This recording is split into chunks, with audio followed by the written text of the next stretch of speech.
សួស្តីអ្នកនរគ្នាវិលត្រឡប់ជួបគ្នាសារជាថ្មីជាមួយនឹង Channel TSA សម្រាប់អ្នកម្ដងទៀតហើយថ្ងៃនេះខ្ញុំចង់ប្រាប់អ្នកទាំងអស់គ្នាពី tip ថ្មីមួយដូចតែអ្នកទាំងអស់គ្នាឃើញនៅលើ lock screen របស់ខ្ញុំអញ្ចឹងគឺខ្ញុំមាន calendar ក៏ដូចជា prototype ចេញបែបហ្នឹងបង្ហាញមកវាមានលក្ខណៈថាស្រស់ស្អាតមែនតើនៅពេលដែលអ្នកទាំងអស់គ្នា lock screen គឺវានឹងបង្ហាញនៅលើកន្លែង lock screen ហ្នឹងតែម្ដងអញ្ចឹងដើម្បីធ្វើការទទួលបាននៅ prototype ចេញបែបហ្នឹងអ្នកគ្នាទៅទស្សនាជាមួយនឹង video ពេញជាមួយខ្ញុំទាំងអស់គ្នាអូខេអញ្ចឹងដើម្បីធ្វើដូចដែលខ្ញុំបានបង្ហាញនៅលើក្បាល video របស់ខ្ញុំជាដំបូងឡើយយើងត្រូវធ្វើការ download នៅ app មួយយើងចូលទៅកាន់ App Store របស់អ្នកនរគ្នាមកយើងចុចចូលទៅក្នុង App Store បន្តមកទៀតយើងចុច search កន្លែងហ្នឹងមកកន្លែងហ្នឹងគឺយើងត្រូវវាពាក្យថា widget Jasmine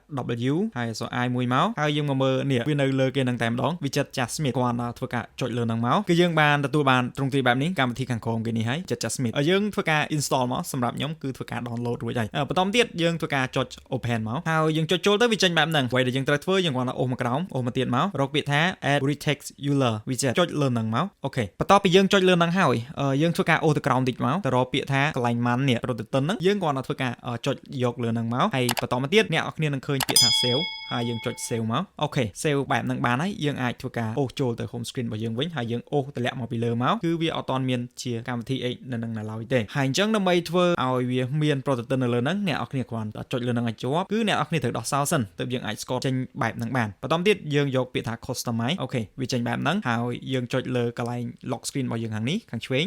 ចុចមកវាចេញជាបន្ទាត់បែបហ្នឹងបន្តមកទៀតយើងចុចនៅលើនេះវងហ្នឹងយើងចុចលើវងហ្នឹងមួយហើយយើងទៅស្វែងរកពាក្យដែលយើង download មិញគឺ widget Jasmine អូទៅក្រោម import មកគឺវានៅក្រោមគេនេះតែម្ដងយើងចុចលើហ្នឹងមកអូខេបន្ទាប់ពីចុចលើហ្នឹងហើយអ្នកនរគ្នាគ្រាន់តែកលៀសពីឆ្វេងមកស្ដាំអញ្ចឹងមកគឺវាឃើញបេតុងវែងបែបហ្នឹងហើយអញ្ចឹងយើងធ្វើការចុចលើហ្នឹងមួយមកវានឹង load ចូលបែបហ្នឹងហើយយើងធ្វើការចុចលើនេះបន្ទាប់ពីចុចលើហ្នឹងហើយអានេះដែលយើងបាន add ហើយមិញយើងចុចលើហ្នឹងមកប៉ក់ទៀតមកអូខេនោះគឺវាបង្ហាញអញ្ចឹងតែម្ដងយើងចុចខ្វែងវិញមកហើយយើងចុចពាក្យថាដាននេះមកហើយយើងចុចលើ lock screen របស់យើងវិញអូខេយើងអាច lock screen ហើយយើងបើកមកនេះគឺវាចេញជាទ្រង់ទ្រាយបែបហ្នឹងស្អាតមែនតើអ្នកនរគ្នាសម្រាប់វីដេអូរបស់ខ្ញុំថ្ងៃហ្នឹងអត់មានអ្វីច្រើនទេមានតែប៉ុណ្្នឹងឯងជាចុងក្រោយសូមអ្នកទាំងគ្នាកុំភ្លេចចុច subscribe និងដាក់រូបកណ្ដឹងដើម្បីទទួលបានវីដេអូថ្មីៗពី channel របស់យើងជារៀងរាល់សប្តាហ៍ផងដែរអូខេជួបគ្នានៅវីដេអូក្រោយ